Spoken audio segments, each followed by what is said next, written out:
and informative.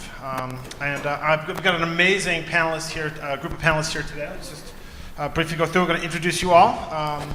We've got Tom Kennedy. He's the SVP, Director of Strategy at Y&R. We've got Dave Morgan, obviously well known. He's the CEO of Simon Media. We've got Eric Picard. He is the Chief Product Officer at Traffic. Mary Shirley, she's the VP over at of Digital Media Activation at Horizon Media. And Scott Simmons, he's Global Head of Media at AKQA. So welcome everyone. Listen, we're going to debate the issue about, is the tech stack just for direct marketing, or is there a place for brand marketers here as well? And we want to actually come to a resolution at the end of this, right? And have a firm outcome. But let's start with the obvious question here. Who benefits more from all the DSP universe of tech-driven targeting right now? Is it brand or direct marketers, right? And Tom, kick us off. Well, I think that it sort of asks and answers a bit of the wrong question. But if I had to say that if direct response is closer to the bottom of the funnel, and the promise of some digital marketing that is response and performance oriented is that you can measure conversions, then you would have to say that it makes more sense to theoretically invest in the DR aspects of online display. I actually believe that online digital advertising or engagement marketing can and should serve both masters. I believe that the bigger question is, if we're going to move money and shift money out of traditional advertising, which I spend my day fighting and arguing and trying to rationalize for the clients and brands I work with, then I think we need a better answer than just whether or not we're going to piss away a lot of invisible buttons and banners on DR or on advertising. I think there's a bigger question about actually what online digital engagement should be doing. And you say DR is closer to the bottom of the funnel because the brand advertisers don't care about revenue? Well, of course they care about revenue. They care more about frequency and reach, I think, and supplementing their traditional frequency and reach when it comes to digital right now. And unfortunately, I think they're spending that money, a lot of that money, as we've seen earlier from our Farsa colleague, is going to waste rather than to benefit. Dave, jump in here. So I don't think it's necessarily the tech stack that says it's DR versus brand. I think the tech stack we have on the personal computer is what's driving it there. I think it's more a function of the screen than it is the capability. I think the lean forward nature of what we've seen as online advertising, which is really PC-based advertising almost entirely, and with the growth of search has really made it a direct response-led movement. And that's, quite frankly, why I left online a couple years ago to go to TV. I think as we see the tech stack become more integrated in the television experience, where you've got lean back, you've got sight, sound, and motion, and you have massive reach that you can cume really quickly, that we're going to see that become much more brand dominated. And so I don't know that it's the stack as much as the screen. How about the technology itself? I mean, when we start to see HTML5, is that going to be a big boost to the brands? On the PC? Yeah. No, I mean, in 1995, I was involved with running a campaign, one of the first rich media campaigns online. Sean Finnegan was at Saatchi then, and it was a campaign for, Bell Atlantic with little surfboards running around on a banner, depending on how you scrolled it. We've had the power and creativity and palette for a long time, but you can't cume massive amounts of reach quickly, and you don't see a lot of people that watch an ad on a PC and start crying or laughing or hugging the person next to them and remember this experience forever. You can, but it's hard to do it at scale. Eric, jump in. Yeah, my perspective on this is that almost every emerging media initially starts out focused on DR because the budgets are more quickly accessible. There's more experimental budget typically available. And the problem that we've had in display, whether we're talking about guaranteed display or whether we're talking about non-guaranteed RTB, other types of exchange inventory, is that all the tools were written in the early days around the needs of direct response advertisers because that was the first audience everybody was running after. Once you write why was that the first audience? Just because they're the most inclined, easiest sell? Well, no. There's a theory called budget elasticity that deals with how elastic your budget is from a marketing perspective, and there's a theory that direct response advertisers have sort of a completely elastic budget. The reality is they only will continue to spend that money if it's completely paying off on an ROI perspective during the life of the campaign. So it's easier, in quotes, to go and get those budgets early And you see that focus on every emerging media that I've ever looked at. And you saw it with television in the early days of interactive television, where a lot of the early tools were DR based. But not broadcast television and not radio. Yeah, but we can talk about that. I mean, there's Or newspapers. There's well, debatable. Or outdoor. Debatable. Very debatable, Dave. I would say yes for cable, just because there was no advertising available to it, but all. So I would actually challenge it. I would say that's not true, because we're about a debate here, aren't we? Resolution. Sure. It's not true that every new medium has been led with DR. That's not the case.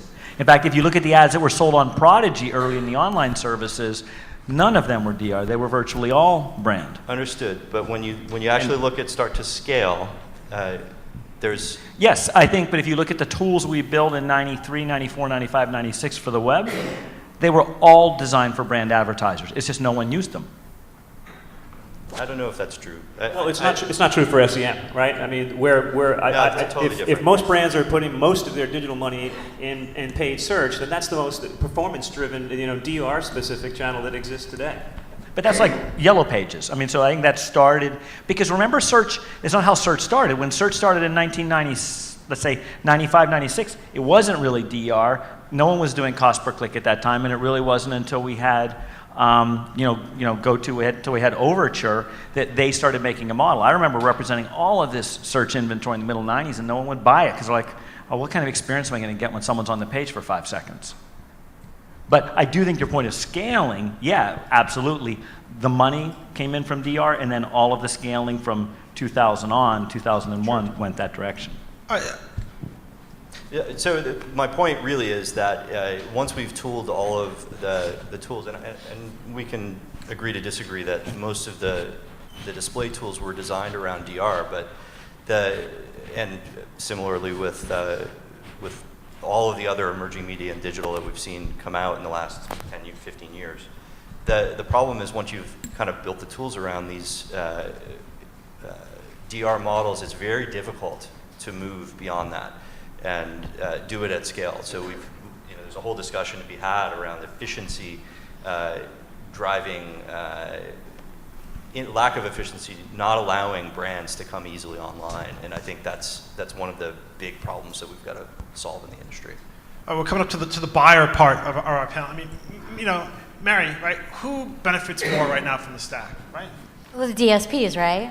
I mean, direct market. Exactly. The brokers. Brokers always win. Right, the people in the middle.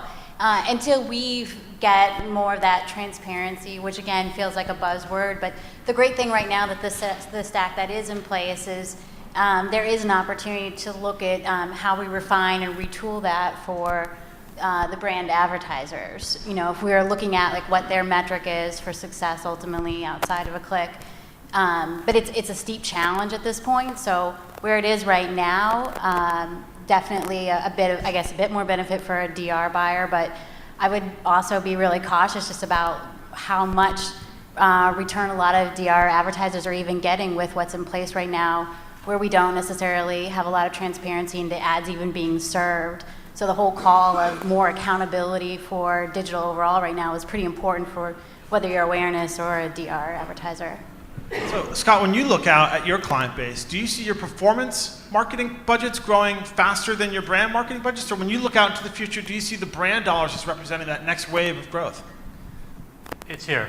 It's for the first time ever. This year is when our brand side accelerated faster. We own both a search engine and performance-based media business, and we also have a brand-centric display business. The brand-centric side just blew up this year. So it's the first time ever. I came to KQA 5 years ago thinking it was the time for brands to come online, and it took 4.5 years longer than I thought it would. So my take on that. That's a pretty powerful statement, right? That it's here. I mean, we're seeing it in Google's results and their display numbers. Where you're talking all, non-premium, right? Sort of working with the exchanges, that type of buying, or is it premium type traditional display buys as well? Definitely premium type display buys as well. And my take on the tech stack is the tech stack provides the most transparency and flexibility that we've ever had. I mean, it's dumb in that it doesn't do anything without the inputs right now. I think the direct response advertisers are the faster to the party. They get results. They can optimize faster. I think to the extent we can use exchanges for brand probably creates rethinking of what brand advertising a little bit. It isn't this only these Super Bowl big spectacular homepage takeovers, but distributed in more nuanced engagements. You know, if you think about premium car or something like that, the idea of only having spectacular model launches is kind of crazy compared to literally having relationships through the exchange to sort of nurture people against models and interests and things like that, for example. How do I balance your comment, you know, the display is blowing up this year, you know, and money is rotating in, with the fact that, like, why would they be buying the premium, you know, sort of traditional salesperson model as opposed to going right into the technology-enabled stack and taking advantage of all the efficiencies and data and tools there? You know, why would there be this tweener step? I think it's the education curve. I think you know, the exchange model is a hard to understand model. It is an evolution from what traditional advertisers are used to right now. So just as I think that the efficacy of online in general deserves a greater share than what it has, and that there's a legacy of having to pull it across from other things that people are used to, I think exchange is even more complex. So, you know, people understand a Yahoo homepage. That's not a tricky concept. Understanding, you know, buying an audience and overlaying with context and all kinds of other data points is harder to understand. I mean, Mary, jump in here, right? I mean, are you seeing this same thing? People are warming up to the technology behind the stacks and, you know, more comfortable using premium, or are people just going to cut right to the chase and jump in? Well, part of the issue when it comes to, I think that, you know, there is an educational issue, but then there's also just something really appealing from a brand perspective that you could start to buy audiences that are watching, you know, that are maybe aren't being reached on with your TV plan, or being able to quantify like your audiences based on behaviors they've taken, or their purchase behaviors with your product currently or with competitive products, and then to be able to start to look at that. And part of the issue though is, so we can find those audiences and then what do we do with it? So there's an issue there of like kind of a bottleneck with creative agencies as well. How do we take advantage with being able to be in all these different places, all these different audiences, and make some hay there? And there is something that's comfortable about some of the direct-to-publisher buys, but there's also just something like inherently that we're already seeing about those richer experiences. Not only give you some fast scale that's important for a brand advertiser, but then also those richer experiences, whether it's a homepage takeover that's really creative or it's video, they play well for brand advertisers. They help with actually creating awareness with some sort of engagement and favorability. They're the tactics that are proven right now for brand advertisers. So I think what Mary's talking about is actually, she said something very important. She said something about the creative agencies, you know, creating stuff that works and behaves differently in a more targeted way. One of the biggest problems I see is some of the money that's shifting from traditional above-the-line advertising into digital is going to pre-roll video. So we're taking our 15s and we're throwing them in front of other videos that people want to watch, actually. That, to me, is not a creative approach, right? So to think about content and engagement and some sort of formal, you know, way of getting inside the actual behavior people are doing, whether it's search or retargeting search or social sharing or commenting or creation. Those are the behaviors, I believe, that we as agencies, we as brands have to begin to develop and design content and experiences for that can be pushed through the appropriate channel. And it's not going to be, I don't believe, necessarily these blind, you know, data-driven exchanges necessarily, if it's going to drive the types of results I think that brands would require to shift sufficient budgets over to do this kind of stuff. What's being sold in these exchanges right now, Tom? Banner ads, boxes. As far as I see, stuff that, like, you know, we shouldn't might be as well looking be at invisible. anyway, right? We're not looking at it. So right shouldn't now. it all just die? So you know what? I would love to see it not be the first place whole that ecosystem budgets just get roll caught. right over, right? Well, who's it serving? Who is that ecosystem serving? Right? If it's not, here I am trying to create programs to invest in content, engagement, and behaviors inside the online channel where people are, by the way.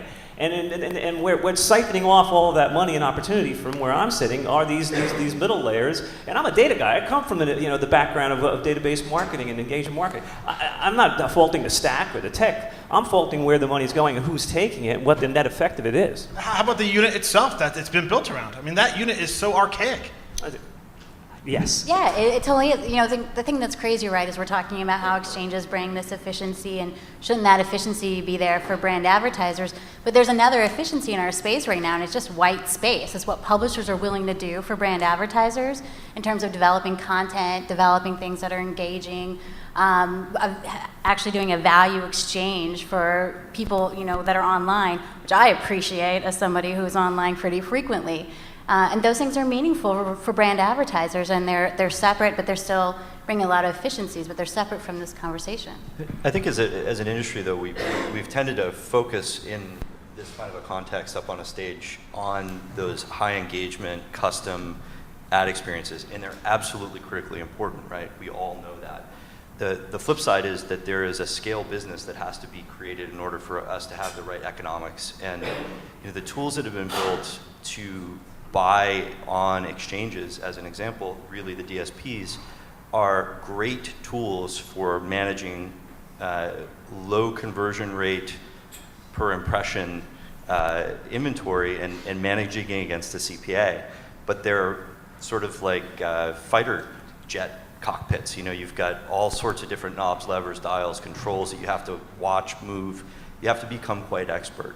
And I think when we look at the people that are working in the brand industry and media buyers and planners and strategists that are focused on how do we take that additional budget besides the things that we're doing that are super engaging and super custom and super effective, how do we change the way that we're spending the rest of the budget from a brand perspective? And the goal has to be to not have a tiny number of people in the industry that can learn these Starship control systems. Well, let me jump on this, all right? Because I'm the Wall Street guy, and they're always pitching me these great, unbelievable cockpit type things. What is the lift that people are getting? From what? From a conversion rate perspective?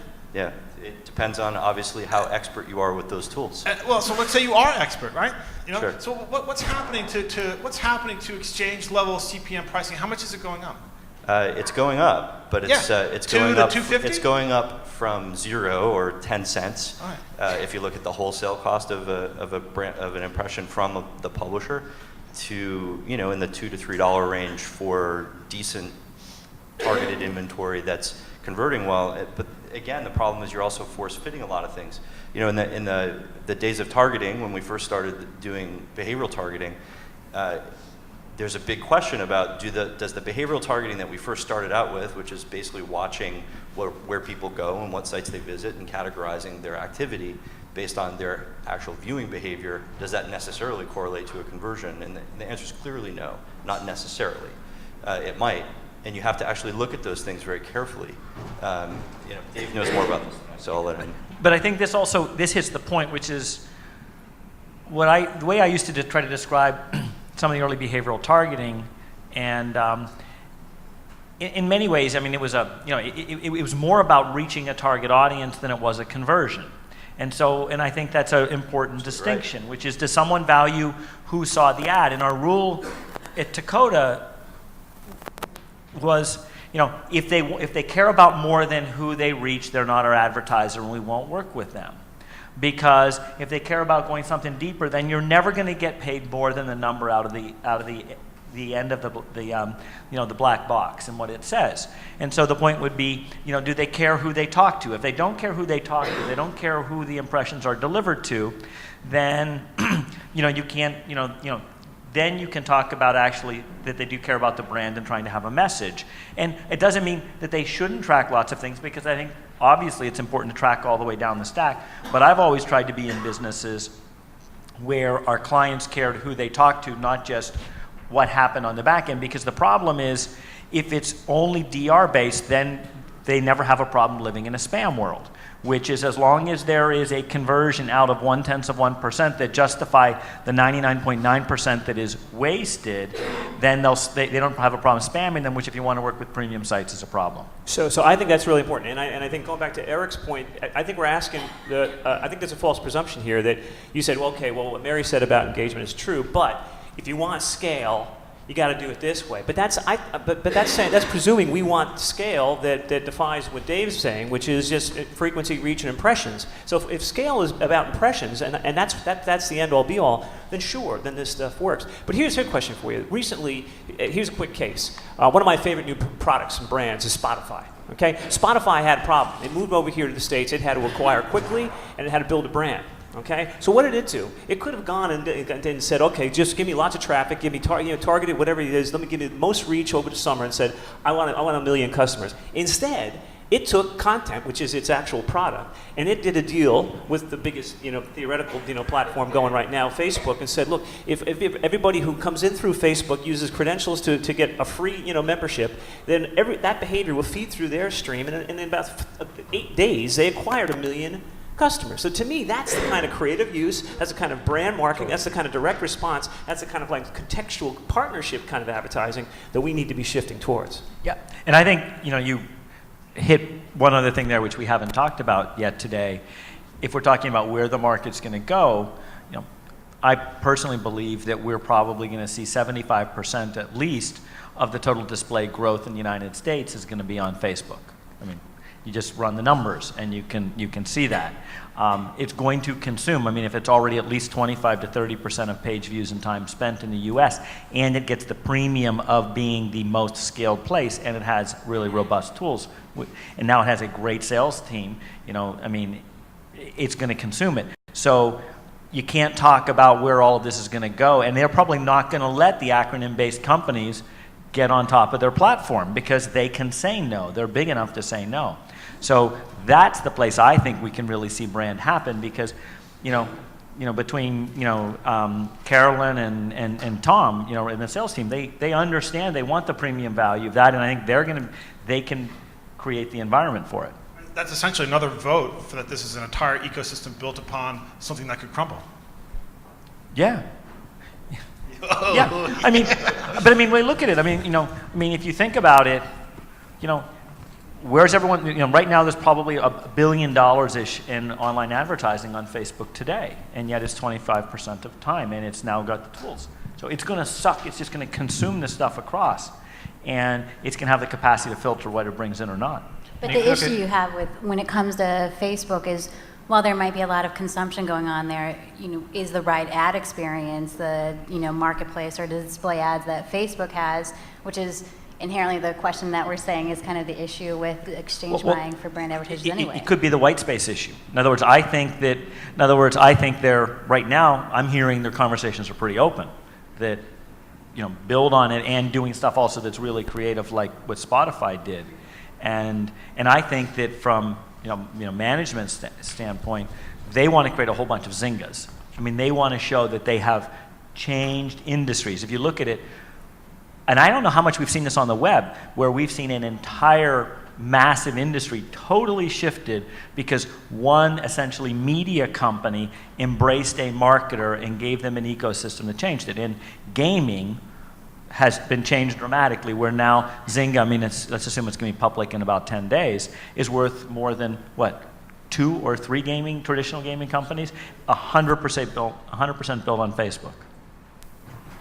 And Facebook, the rest of the web is shrinking and Facebook is growing. Its growth is so substantial that all other web usage is diminished. But it's sort of back to my point a little bit that Facebook is a very new construct. If that's where we're going to do advertising, brand advertising, and direct response, if there is more or less difference going forward, I'll say there's less difference going forward.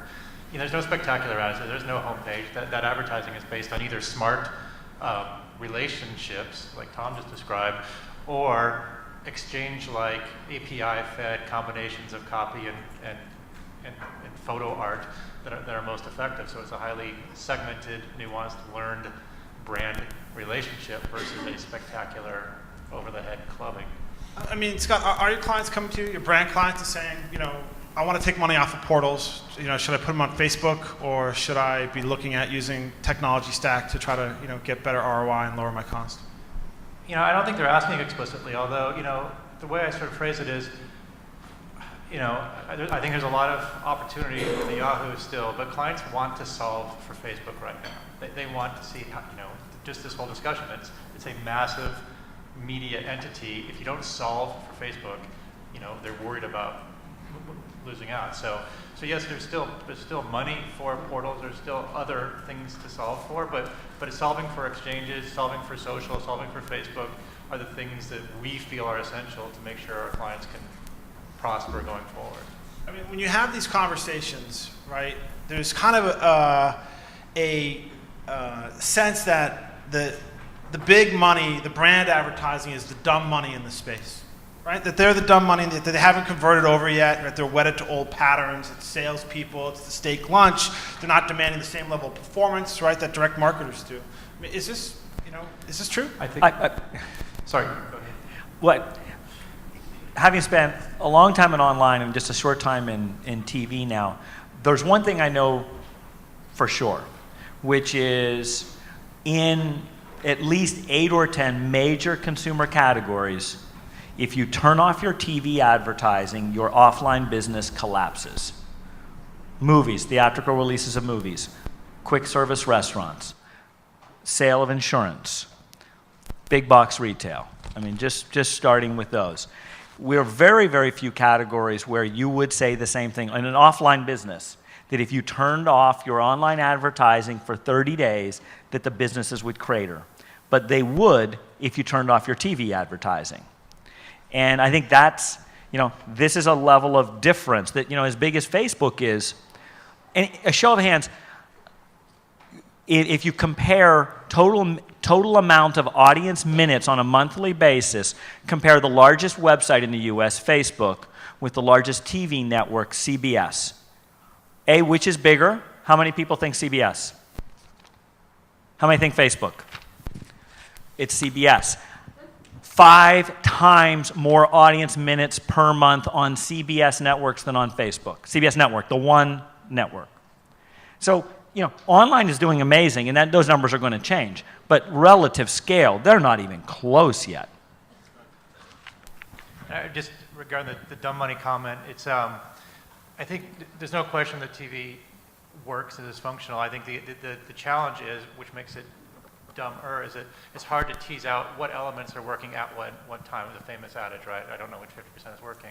I do think that's an exciting element of exchange buying and data now, as I'm seeing a lot of the smarter sort of DSPs and other companies using real-time test and control measurement within a campaign to sort of getting that marginal incremental lift in whether it's a brand attribute or whether it's actual visits or commerce happening with the site. So that's an area where we're sort of merging the two and sort of not needing brand to be an affinity that I hope to turn into revenue 6 months down the line, but seeing real marginal difference in behavior in real time based on ongoing test and learn. What's the top reason, you tell your clients why they should shift more of their budgets onto online?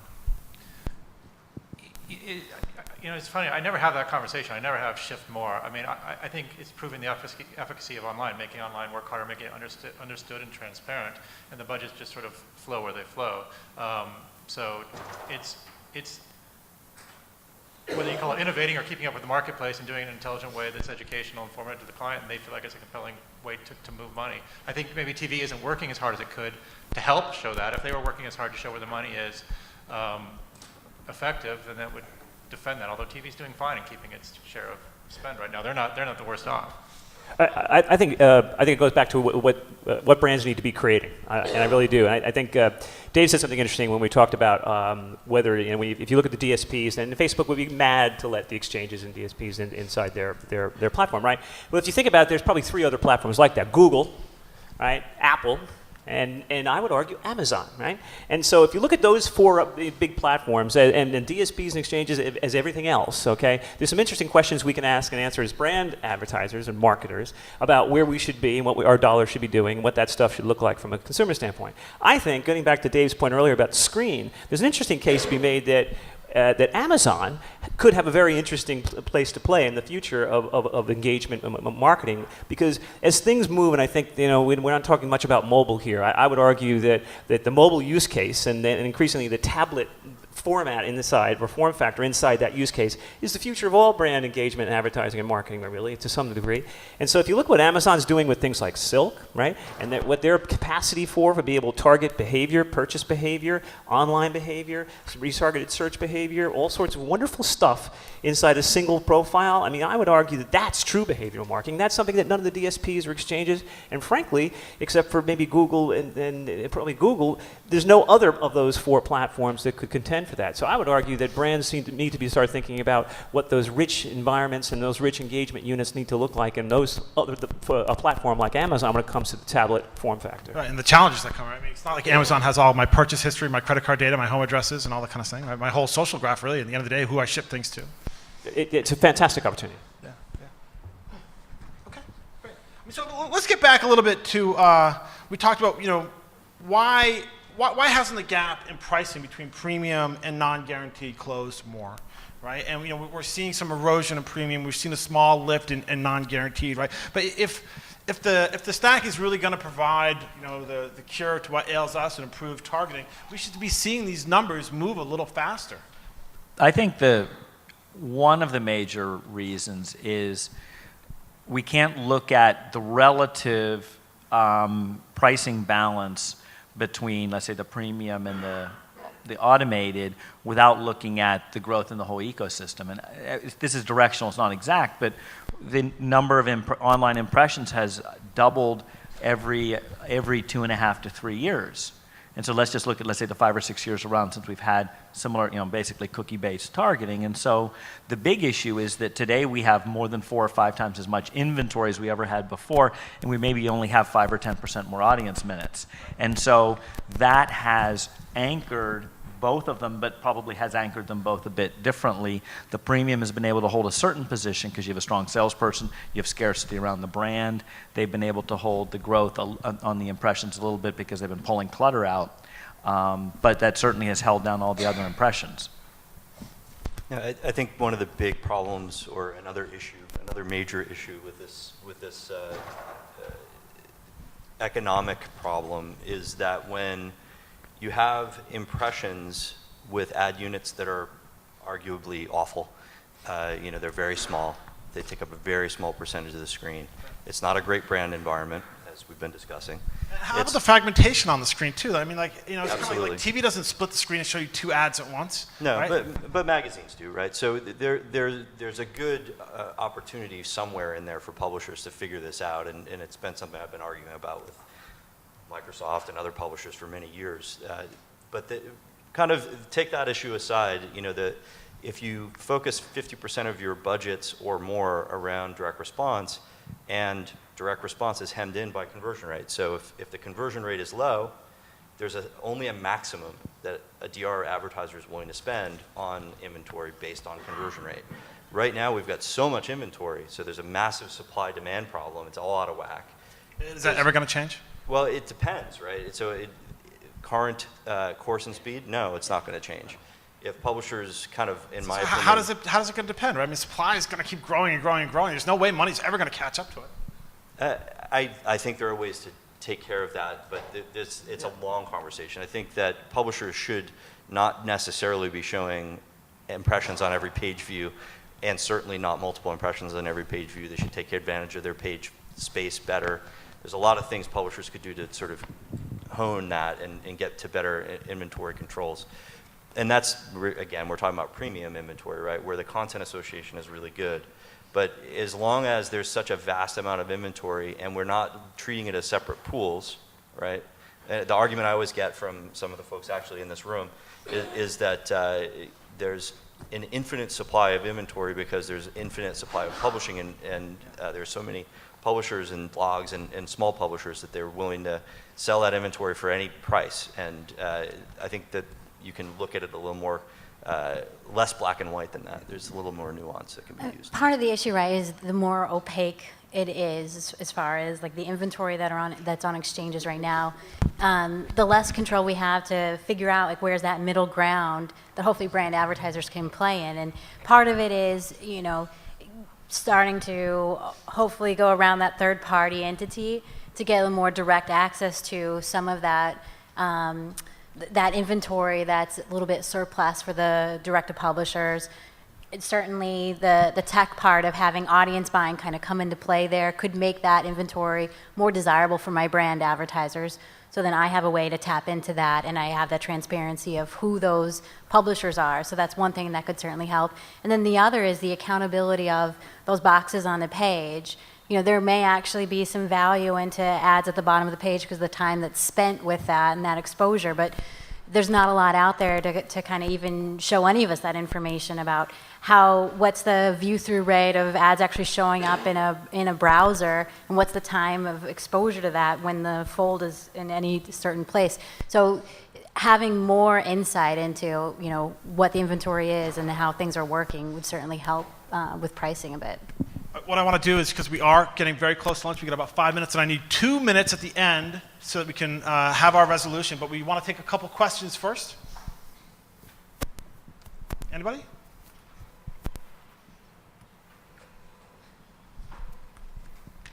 I wanted to see if the rest of the panel would take up Tom's point, because it seemed to play into something where Dave started, which is it's not the technology that's limiting this so much as the experience and the desktop experience. And I was wondering if, Dave, if you would agree that once we take that content off the desktop and start putting it onto devices, then we really do have the branding vehicle. I think no question, and I think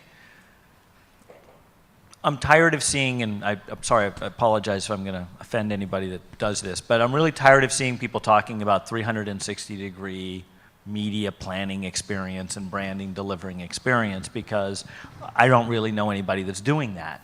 But when you start looking at some of the companies you mentioned, like particularly like Amazon and Apple and Amazon, Apple, and Google, you're starting to get into companies, and arguably Facebook is going here, and you add the mobile devices and other devices, you actually can start planning about it. And I do think the notion of behavior really being what's most important isn't what you did before, it's what state of mind you're in and what you're doing.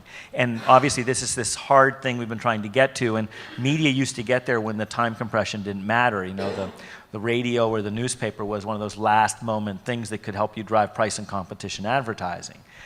They weren't very good at branding, but they could do that. Now we really can start thinking of it sort of down the funnel towards CRM. So, Steve, I absolutely agree.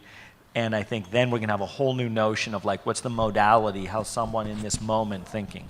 That's exactly how we're approaching this idea of experience architectures we create based upon that need state, rather than buying audiences or buying segments, or even buying, you know, cookies with even retargeted search or surfing behavior. What we're doing is we're targeting specific need states or moments of receptivity for enough of our audience with enough knowledge about what's around them and what we want to do to be able to engineer those experiences with sometimes 360 effect. And so I would argue, yes, that true behavioral is getting at what people are doing right now and right then with some degree of targetability, rather than what they did 2 weeks ago or 3 weeks ago when it came to online behavior. Yeah, I mean, and I do think we're going to start seeing it in other screens. I mean, some of the work we're doing in TV, we will model households that typically have their televisions turned off on Friday or Saturday nights for at least 4 hours.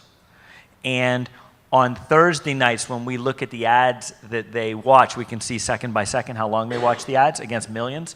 And if you look at movie ads, uniquely for just that group, more than any other group, they actually watch movie ads almost their entire 30-second to completion, because they're in the market. They're in the market for a, what am I going to do?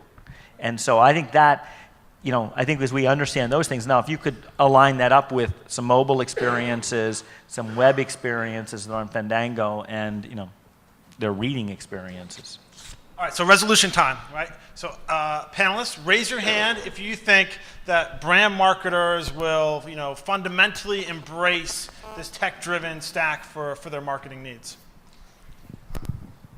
Can we say that it would be revised for It's brand yes, or, marketing? it's a yes or no question. It's so yes or no. It looked nothing like it does today. Right? So we have 2 yeses? Okay, you think brands are going to fundamentally embrace this tech-driven stack? Yeah, Okay. I more agree Yep. All right, that, and so if that you it's going to if you change. don't think but it's, yeah. if you don't, then you 3 think they won't, right? So let's now get to the next resolution. Is it possible that this entire ecosystem could crumble in the next 5 years? Anyone want to believe that? I would say yes. I Yeah. would say that as we know it right now, this is a running in place pattern that we see right now. The wrong people are taking the money out of the system, and it's not going to its net effect of actually connecting brands to consumers. Yes, it's an unhealthy ecosystem right now. Whoa, I love it. Come on. No, I don't think the ecosystem's going to implode, but I do think it'll shift and evolve. And a lot of people are very smart in this industry, and they're going to make shifts. All right, Mary? I mean, too many people are making money on the way the industry is right now. It's not All going right, to. 2-2. We're tied 2-2. Come on, Scott, take us home. I think it works. I think brands are going to come to it. I think it's going to evolve, but I think the notion of brand advertising is going to evolve along with it too. So was that a yes or a no? It's a yes. I had my hand up. All right, I'm not taking my vote. thanks, Yeah. thanks, sure. All right, everybody, I'm Colin Gillis. We want to thank our panelists today, Tom, Dave, Eric, Mary, and Scott. Have a great lunch.